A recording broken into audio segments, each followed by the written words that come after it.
Et donc, on va passer à la défibrillation DAE à l'usage du public.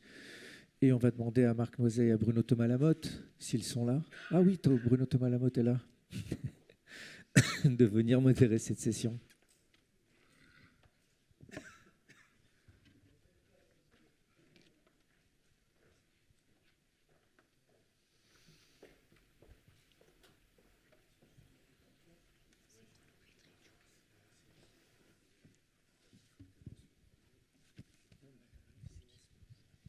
Alors, on commence.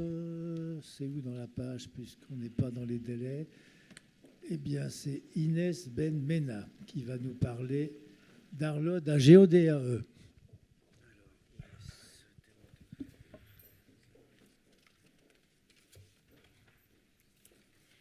Bien, bonjour à toutes et à tous. Donc, comme vient de vous le dire Bruno, je vais vous présenter la base GeoDAE, qui est la base nationale des défibrillateurs. Je n'ai aucun conflit d'intérêt avec ce que je vais vous présenter maintenant. Alors, ma présentation sera divisée en plusieurs petites parties. Premièrement, je vous exposerai ce qui a précédé la base GeoDAE, puis qu'est-ce qui a amené à la création d'une marque d'État, les objectifs de GeoDAE ainsi que son fonctionnement, et puis les évolutions techniques qui sont en cours ou à venir. Bien, alors c'est suite au décret de 2007 concernant l'utilisation des DAE par des personnes non médecins que l'Arlod a créé la cartographie, une première cartographie donc, qui recensait près de 50 000 DAE sur les territoires. Alors ce recensement a permis donc aux services de secours d'afficher les DAE disponibles autour d'un arrêt cardiaque et donc ainsi de renseigner les témoins. Et puis donc comme vous l'a indiqué le docteur Jean-Marc Philippe tout à l'heure, la loi de 2018 a entre autres permis de créer la base GeoDAE. Alors pourquoi la création d'une marque d'État ? La création de GeoDAE est née de la volonté de créer un réseau d'acteurs qui concourent à faciliter l'accès aux DAE et bien sûr ainsi à contribuer à sauver des vies. Alors une marque d'État, pourquoi ? Pour détenir des données fiables et de qualité, mais également pour fédérer l'ensemble des acteurs, qu'ils soient publics ou privés, et puis pour mobiliser l'ensemble des citoyens autour de cet enjeu de santé publique. Et puis enfin, une marque d'État pour simplifier et moderniser l'action de l'État en mettant en place une charte unique pour tous les acteurs de l'écosystème. Alors, quels sont les objectifs de GeoDAE ? 4 objectifs principaux qui sont les suivants. Alors tout d'abord la diffusion et la mise à disposition donc, des données pour tous, pour faciliter la prise en charge de l'arrêt cardiaque, mais également pour détenir une donnée donc, fiable et de qualité avec un standard préétabli qui a permis l'homogénéisation de toutes les données. Le troisième objectif est bien sûr de permettre aux exploitants de répondre à leurs obligations légales qui leur est faite donc, de déclaration. Et puis, le dernier objectif, et pas des moindres, qui est de créer un effet d'entraînement, un élan, une impulsion autour de l'arrêt cardiaque et donc de contribuer à sauver des vies. Alors, très rapidement, le fonctionnement de la base. Tout d'abord, son alimentation, comment est-elle assurée ? Via principalement 2 acteurs, qui sont les exploitants et les mainteneurs. Alors, les exploitants, ce sont ceux, bien sûr, qui mettent à disposition leur DAE au public, qu'ils en soient propriétaires ou locataires d'ailleurs. Et puis donc ces exploitants peuvent avoir des contrats avec des mainteneurs et dans ce cas, si dans le contrat il y a une clause de délégation, alors ce sont aux mainteneurs de faire la déclaration à la place des exploitants. À noter que nous avons donc une cellule dite donnée qui est assurée par un prestataire au ministère et qui est chargée d'accompagner les déclarants dans leur déclaration afin qu'elles soient conformes. Les propriétaires d'applications peuvent également alimenter la base si des citoyens signalent des DAE jusque-là non référencés. Alors ensuite, la diffusion de la base, comment est-elle assurée puisque c'est le principal objectif ? Donc nos données sont en open data, en libre accès, et puis donc 2 acteurs principaux peuvent récupérer ces données, et donc ce sont les applications citoyennes qui leur permettent ensuite d'implémenter leur base à eux et donc leur cartographie, et puis bien sûr les services de secours et d'aide médicale urgente qui peuvent également récupérer nos données via un système d'interface. Je ne vais pas rentrer dans le détail. Quelles sont les informations qui sont à déclarer sur le portail GeoDAE? Bien sûr, les informations concernant la géolocalisation des DAE pour permettre d'être plus efficace dans la prise en charge de l'arrêt cardiaque, mais également les informations concernant les modalités d'accès du DAE, puisqu'un DAE peut être dans un endroit fermé le week-end, bien sûr, la nuit, etc. Donc toutes ces informations sont à renseigner sur le portail pour permettre donc toujours d'être plus efficace dans la prise en charge et de ne pas se trouver face à un DAE inaccessible. Les caractéristiques techniques de chaque DAE est également à renseigner, le nom du fabricant, le nom du mainteneur s'il y en a, et puis bien sûr les dates de péremption des consommables pour assurer le bon fonctionnement du DAE en cas d'urgence. Ça serait bête d'avoir un DAE qui ne fonctionne pas dans le temps imparti. Et puis les informations enfin concernant l'exploitant du DAE qui permettent d'identifier les exploitants qui répondent à leurs obligations légales. Alors GeoDAE aujourd'hui en quelques chiffres, c'est à ce jour donc, comme vous le disait le directeur général de la santé tout à l'heure, près de 128 000 DAE déclarés sur le portail, pour un parc estimé aujourd'hui à environ entre 400 000 et 500 000 DAE sur le territoire. C'est près de 20 000 comptes créés et puis une moyenne de 500 visites par mois sur le portail. Alors ici, vous avez une cartographie qui vous montre par mois, depuis à peu près 1 an et demi, la répartition des DAE déclarés par les exploitants en bleu et puis par les mainteneurs en orange. Donc vous voyez qu'il y a des mois où des mainteneurs font ce qu'on appelle des imports en masse et donc implémentent énormément de données sur notre base. Comment ces déclarants peuvent s'assurer de la bonne déclaration de leur DAE, de la conformité? Alors, via bien sûr leur tableau de bord sur notre portail qui leur permettent de voir combien de DAE ils ont correctement déclaré, combien de DAE ils ont mis hors service ou mis en doute pour X ou Y raison, et puis le nombre de DAE pour lesquels il manque des informations et donc ils sont encore dans un item à valider. La cartographie InfoFlash permet également de visualiser le DAE que l'on vient de déclarer. Et si on le visualise bien, ça veut dire que la déclaration a bien été conforme. Bien, alors, les évolutions techniques qui sont en cours ou à venir sur notre portail, ce sont bien sûr donc l'automatisation des relances par mail, que ce soit pour les comptes inactifs ou encore les dates de maintenance non mises à jour, et puis également pour l'expiration des mots de passe, par exemple. Nous sommes également en train de réfléchir au développement d'un accès simplifié, notamment pour les services de secours, sur suggestion surtout des entreprises qui s'occupent des logiciels de services de secours. Donc on est en train de réfléchir à un mode d'authentification plus simple pour eux. Le meilleur référencement de la base est également dans les tuyaux, puisqu'une moyenne de visites à 500 visites par mois, c'est assez faible. Donc on souhaite avoir un meilleur référencement du portail sur Internet. Nous dispensons également de formations pour les mainteneurs et pour les exploitants, pour les aider pas à pas dans leur déclaration. Donc nous avons repris ces formations-là. Des tutos vidéos seront également bientôt disponibles sur le portail afin également d'aider à la déclaration. L'unicité des numéros de série est une évolution technique qui permet d'éviter les doublons sur la base et donc de polluer la base inutilement. Et puis enfin, la toute dernière évolution technique qui est apparue ces derniers jours sur la base est la déclaration et la différenciation des DAE mobiles. Donc DAE mobiles, j'entends ceux qui sont dans les trains, les voitures de police, même si apparemment c'est pas beaucoup. Alors voilà, cette année, on a pour objectif de doubler le nombre de DAE référencés sur la base. Pour cela, donc, avec un meilleur référencement, bien sûr, mais également en rendant le portail plus intuitif et plus compréhensible, en mettant à jour nos guides d'utilisateurs d'accompagnement, toujours afin de faciliter la déclaration. Et puis, et surtout, en déployant la communication autour de la base pour faire connaître aussi la loi de 2018, qui est encore trop méconnue. Pour cela, on est bien sûr présent à de nombreux salons, séminaires, congrès, etc. Et j'en profite pour remercier évidemment tous nos partenaires qui font connaître la base au quotidien. La Fédération française de cardiologie, bien sûr, l'ARLOD, évidemment, le registre REAC, et puis l'AFPAIC. Nous comptons également cette année renforcer l'adhésion à la marque GeoDAE, notamment auprès donc, des mainteneurs, des applications citoyennes et puis des syndics, puisqu'on l'a vu, la majorité des arrêts cardiaques se font à domicile.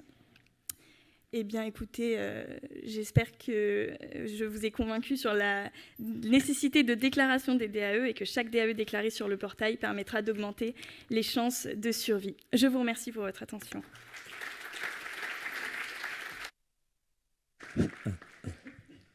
Alors, on va passer directement à la présentation suivante avec Louis Soula et on passera aux questions à la fin des 3 présentations. À toi, Louis.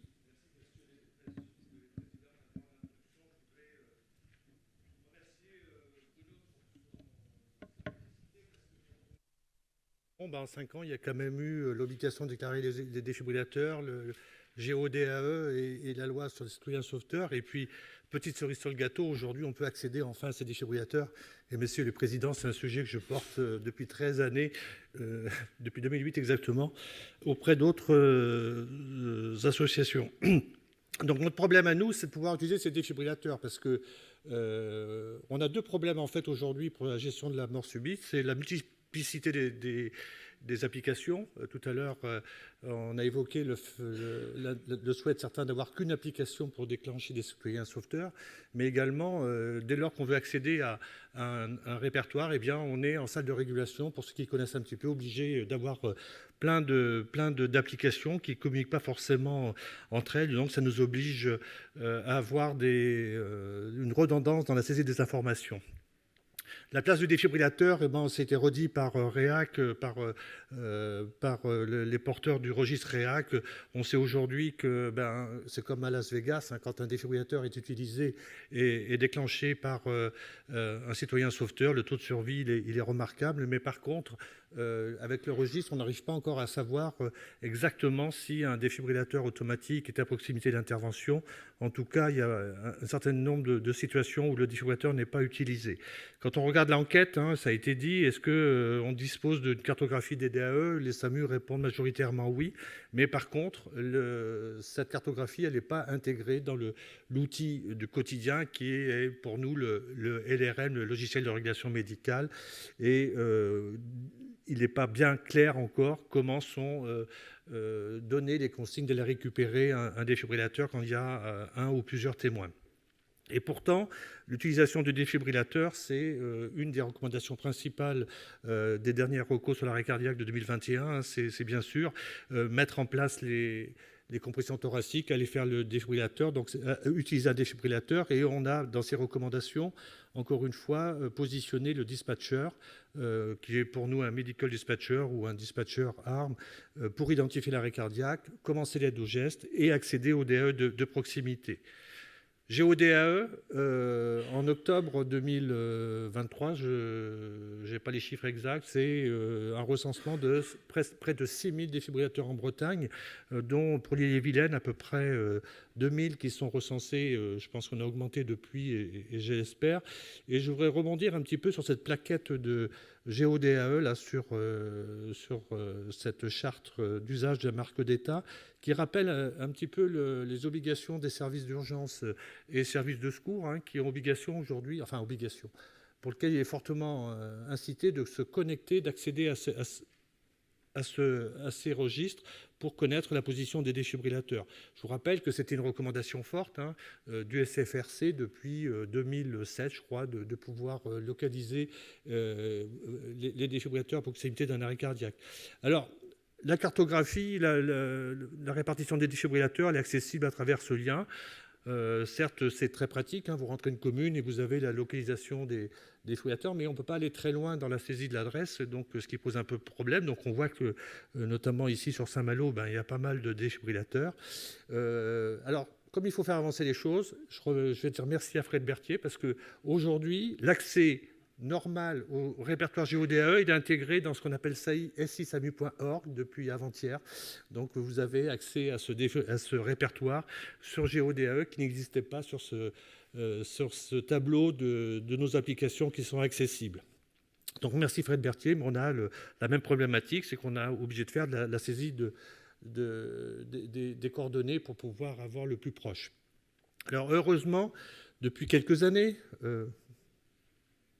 5, 10, on sollicite les éditeurs de nos logiciels de régulation médicale pour accéder à cette base de données. Je rappelle que la base de données GeoDAE, c'est une base qui évolue en permanence, qui est mise à jour, qui est certifiée, qui est censée recenser que des défibrillateurs en état de fonctionnement, en plus avec des informations très importantes sur le type de défibrillateur, le type d'électrode, la maintenance et notamment les modalités d'enregistrement des données quand ils sont utilisés. Et depuis donc hier soir, eh bien, ce connecteur marche dans notre SAMU, certains reconnaîtront l'application qu'on utilise. À partir d'une saisie d'adresse, eh bien, on a une décision qui s'est implémentée. Vous avez vu qu'on a un groupe de décision, et là, ça pose vraiment le problème de savoir qui fait quoi, parce qu'il faut déclencher les SMUR, il faut déclencher les secouristes, il faut déclencher le bon samaritain.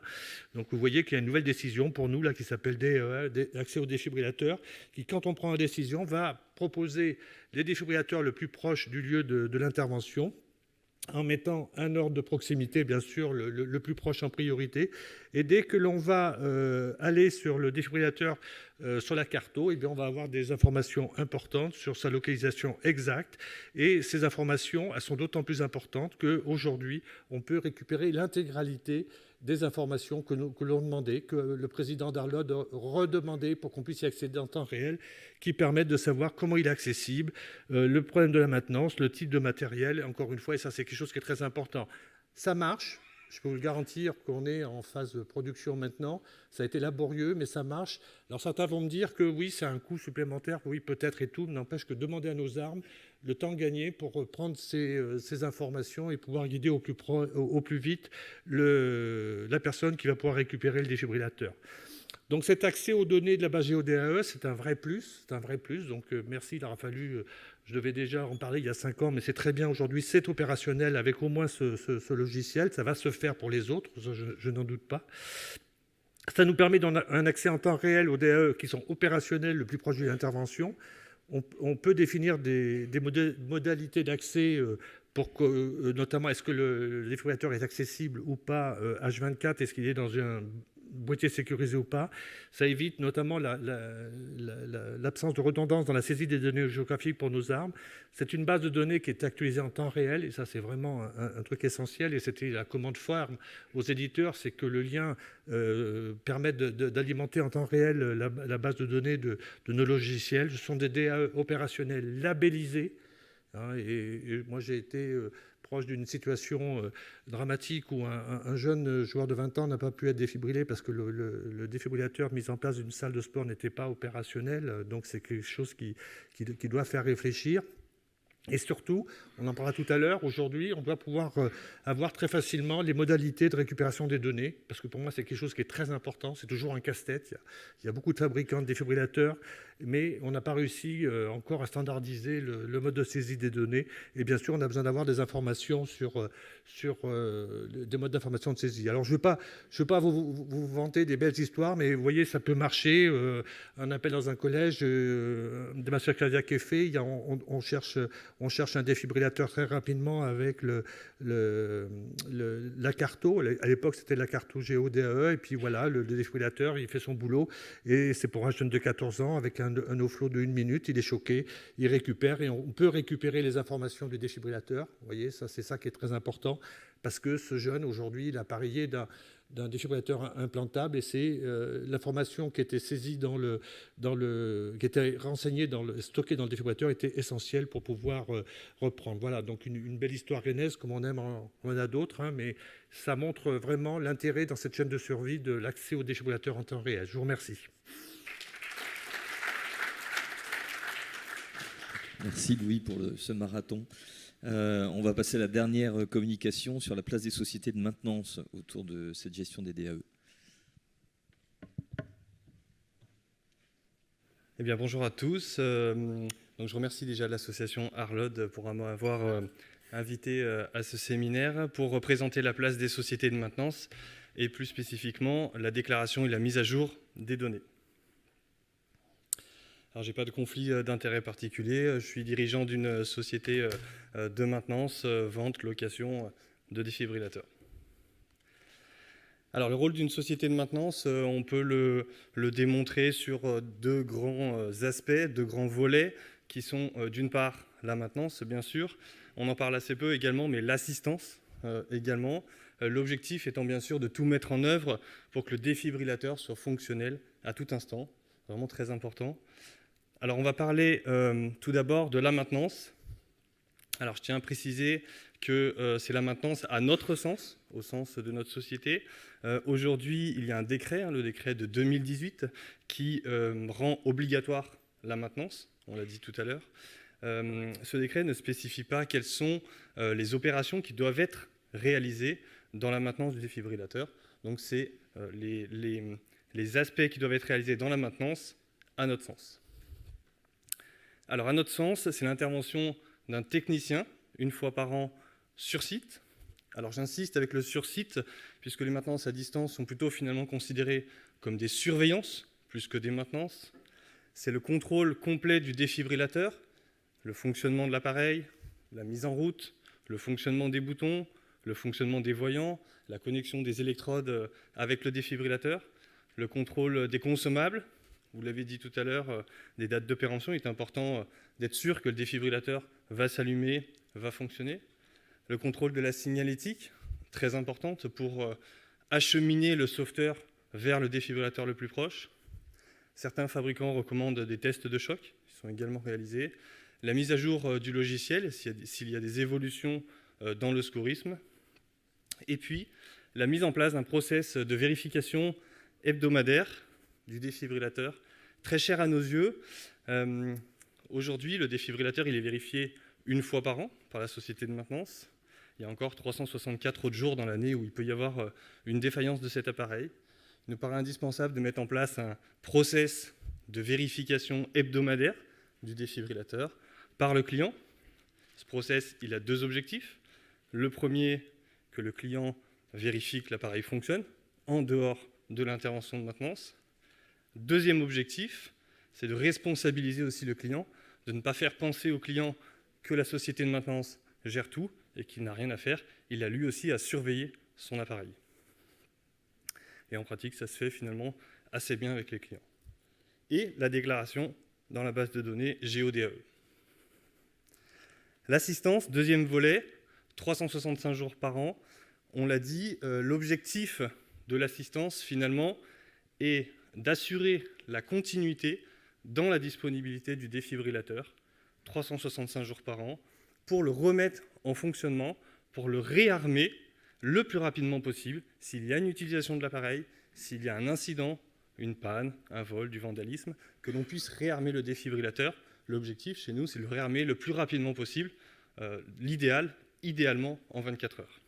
Et, vous en avez parlé, réaliser l'extraction des données. Alors la base de données GeoDAE, elle a été présentée juste avant, très rapidement. Donc le décret dit effectivement que les exploitants des défibrillateurs automatisés externes transmettent les informations relatives au lieu d'implantation et à l'accessibilité de leurs appareils au gestionnaire de la base de données. Je vais passer rapidement puisque ça a été évoqué juste avant. Ça se fait en 4 grands volets: identification, localisation du défibrillateur, modalité d'accès à l'appareil, l'étage, le lieu exact, les caractéristiques techniques de l'appareil et les coordonnées de l'exploitant, du propriétaire du défibrillateur. Les modes de transmission des données à GeoDAE se font par voie numérique, on l'a dit, soit via un fichier Excel, soit une saisie directe sur le site internet. On dénombre une 50aine de champs, quand même, environ par appareil. Ça va de la latitude-longitude à la date effectivement de péremption des électrodes. Ça se matérialise comme ceci. Donc, je ne vous fais pas le détail des champs. Alors, on l'a dit, hein, la déclaration à GeoDAE, c'est une responsabilité de l'exploitant, alors qui peut être délégué à une société de maintenance, mais sinon, elle est de la responsabilité de l'exploitant. Dans la réalité, on constate que l'exploitant ne réalise pas ou très peu cette déclaration s'il ne la délègue pas à une société de maintenance. Pour 3 grandes raisons, à notre connaissance. Par méconnaissance du décret, finalement assez peu d'exploitants ont connaissance de ce décret, même s'il y a eu une information. Par une charge administrative déjà assez lourde des entreprises, des administrations, qui voient encore une surcharge en plus. mais également par un manque de compréhension de l'intérêt de réaliser cette déclaration. Finalement, à quoi ça va servir de déclarer mon défibrillateur? Alors pourquoi, à notre sens, les sociétés de maintenance ont un rôle central dans cette déclaration? Parce que ça va permettre de systématiser la déclaration à GODAE et de s'appuyer sur l'expertise technique de ces sociétés de maintenance qui ont une obligation de traçabilité, qui ont une obligation de localisation précise du défibrillateur et qui mettent à jour de manière régulière et efficace leurs données. Et puis, investir les sociétés de maintenance, c'est aussi faire un pas vers des sociétés de maintenance qui font la déclaration GODAE et qui s'investissent dans un défibrillateur qui assurera un fonctionnement optimal. Tout ça, ça nécessite un processus de qualité quand même pour le faire, pour que les sociétés de maintenance le fassent. Assurer un suivi, une formation régulière des techniciens, bien sûr. Prévoir un référent GODAE dans la société de maintenance qui puisse faire le pont avec GODAE. Et prévoir également un process de mise à jour des données GODAE. La déclaration, c'est bien, c'est une chose. La mise à jour des données est capitale également. Quand on déplace un défibrillateur, quand on change un défibrillateur, et les données ne sont pas forcément mises à jour, encore moins par l'exploitant, et cette mise à jour est vraiment capitale. Pour que tout ça se fait de manière correcte, efficace, on ne reviendra pas sur l'importance d'une visite sur site annuelle pour une bonne vérification et une mise à jour efficace de ces données. Un tout petit mot sur les applications tierces. Effectivement, il existe beaucoup d'applications qui localisent les défibrillateurs. L'exploitant ou la société de maintenance ne fait pas de déclaration à ces applications tierces. Il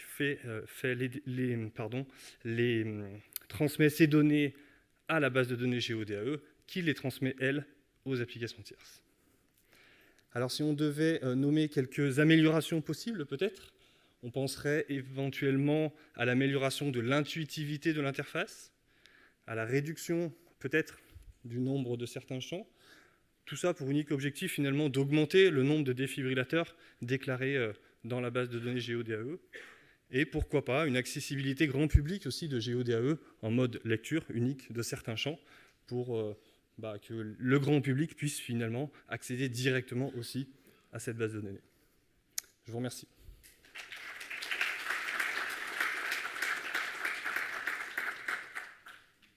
Merci beaucoup. Alors, il y a des questions. Allons-y.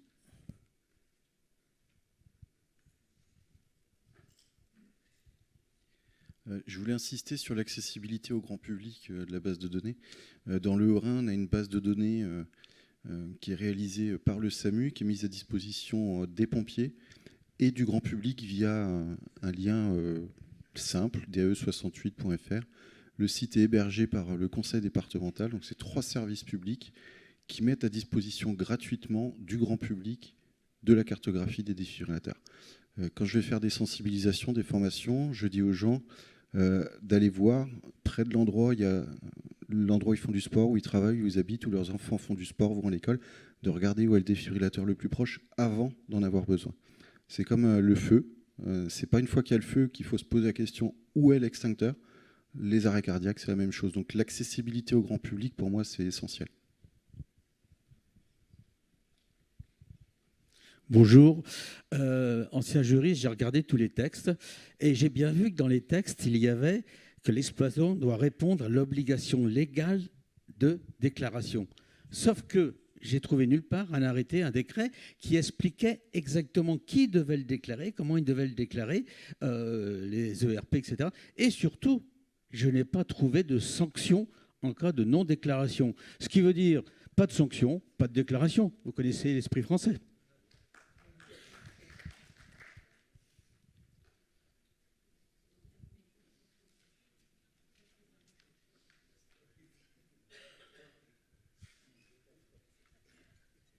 Bonjour, Marie-Laure Wetzler, je fais partie de la société Schiller. Je m'adresse à Madame Mena, Ben Mena, pardon. Je pense que vous avez oublié un interlocuteur à privilégier. Ce sont les industriels qui fabriquent les DAE, parce que je pense que nous avons aussi notre rôle à jouer. J'ai apprécié votre vos interventions par rapport aux sociétés de maintenance. Je pense qu'en tant que fabricant, on a aussi notre rôle à jouer parce que nous avons des défibrillateurs qui sont non communicants et qui ne sont pas chers. Et nous avons des défibrillateurs qui sont parfois communicants et qui sont un peu plus chers. Mais comme on l'a relevé un petit peu avant, l'obligation, c'est d'avoir un défibrillateur. Mais qu'il soit communicant, non, je ne vais pas dépenser 300 € en plus pour qu'il soit communicant. Donc je pense qu'on a vraiment un rôle à jouer pour vous aider à sensibiliser le grand public, les utilisateurs, d'utiliser l'application de l'État. Et j'ai une autre question pour vous. Schiller est situé en Alsace aussi, pas dans le haut, mais dans le bas, dans le Bas-Rhin. Et nous, on est juste à côté de l'Allemagne. On installe des défibrillateurs partout dans la France. La France a de nombreuses frontières. Donc, à quand une application pour l'Europe ? Alors, on met déjà en place une cartographie nationale. Alors, on va essayer de répertorier déjà les 400 000 à 500 000 DAE répartis sur le territoire national avant de mettre en place une cartographie européenne. Mais ça va venir. Non, évidemment, vous avez tout dit. Oui, les fabricants ont évidemment un rôle très important à jouer, notamment donc dans la déclaration et dans l'assistance au grand public. Et on vous remercie bien sûr pour l'action que vous menez tous les jours. Je ne sais plus quelle était sinon votre requête, mais bon, pour la cartographie européenne, je suis désolée, je ne suis pas encore... je suis pas à même de vous répondre.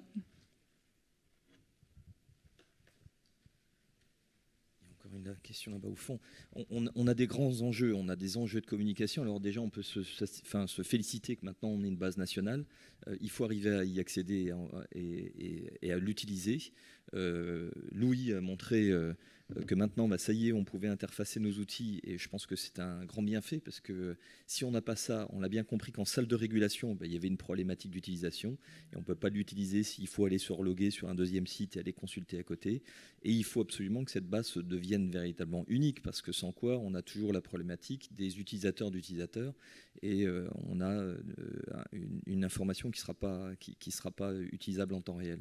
On a une problématique, deuxièmement, sur la mise à jour de l'information, parce que c'est bien de le rendre obligatoire, mais on a vu qu'il y avait déjà des biais.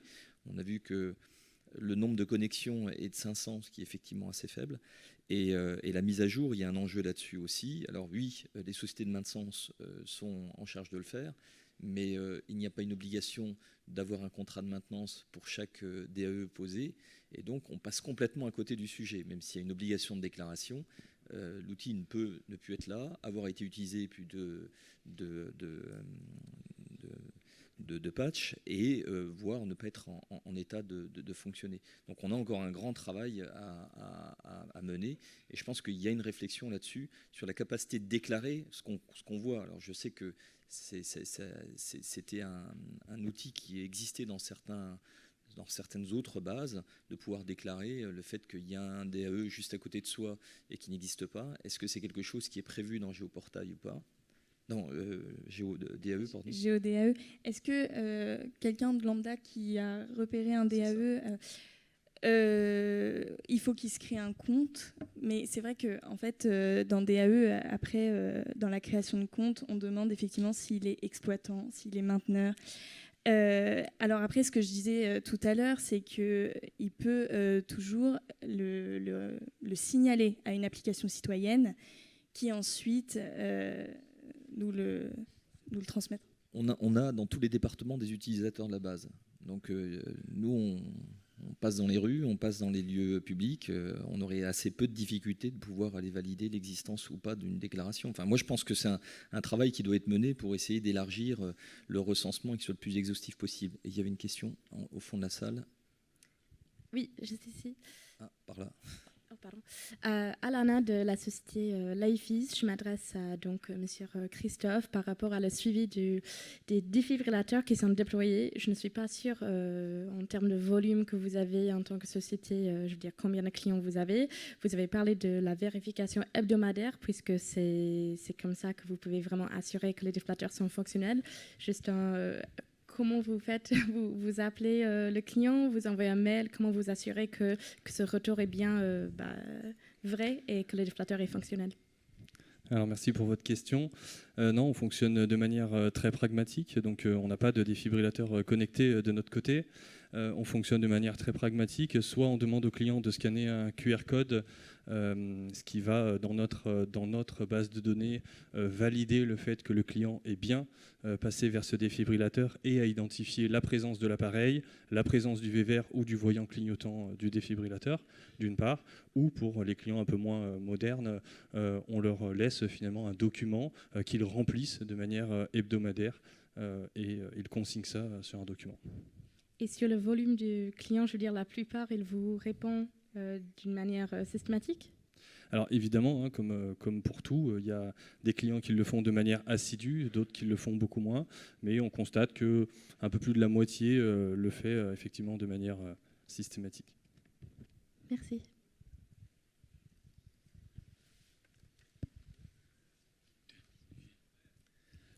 Oui, je voudrais revenir sur tout ce qu'on a dit là dans cette session qui me paraît très intéressante. Parce que là, je vois des progrès. À partir du moment où un premier SAMU a en direct GeoDAE, ça veut dire que peu à peu, tous les SAMU vont utiliser GeoDAE et ça va être un moteur pour tout le système. Et ça va régler parfaitement d'autres problèmes. C'est-à-dire quand on appelle le SAMU, il pourra déclencher derrière le citoyen sauveteur, c'est un problème, on en parlera cet après-midi, et lui dire où sont les défibrillateurs les plus proches. Donc on va simplifier tout le travail qui va être fait à ce niveau-là, et ça va créer aussi une dynamique à partir du moment où on saura que partout, un défibrillateur a été utilisé parce que c'est le SAMU qui l'a déclenché à partir de cette base de données. Alors j'ajouterai autre chose qui est une information. C'est la base de données Arlod, existe encore. Nous ne la mettons plus à jour puisque nous pensons que c'est très clair, c'est GeoDAE qui doit prendre le relais. Nous la gardons simplement encore un certain temps parce qu'il y a des SAMU qui n'utilisent et ont en direct sur leur cartographie celle d'Arlod. Donc il est évident qu'au moment où ils passeront GeoDAE, nous on arrêtera notre base de données. Et vous avez remarqué qu'on a un certain nombre de travaux à faire, de préoccupations. Merci notre ami de Grenoble qui nous dit qu'il faut qu'on fasse l'enquête Arlod dans quelques temps, etc. Donc on ne sera pas au chômage technique, ne vous en faites pas pour nous. Alors on a 3 quarts d'heure de retard. Je suis désolé, on va arrêter là les questions, mais il y a la suite sur le sujet, on pourra reprendre d'autres questions. On va arrêter la matinée là, on reprendra cette deuxième session sur les DAE après le repas, et donc on a une petite heure, c'est ça? Alors, oui, alors organisation, Tommy, tiens, c'est lui le chef. Là. Alors, on va tous sortir dans le hall, se tenir par la main. En sortant, on va vous distribuer des petits bons qui vous permettront d'accéder au repas. Et on doit tous se retrouver exactement dans 4 minutes devant les portiques pour qu'on puisse tous d'un coup passer au travers des portiques pour pouvoir aller déjeuner. Donc je vous invite à sortir à la queue leu-leu, récupérer votre petit bon et ensuite on vous guidera jusqu'au portique. Et l'heure de reprise, c'est 14h15. 14h15,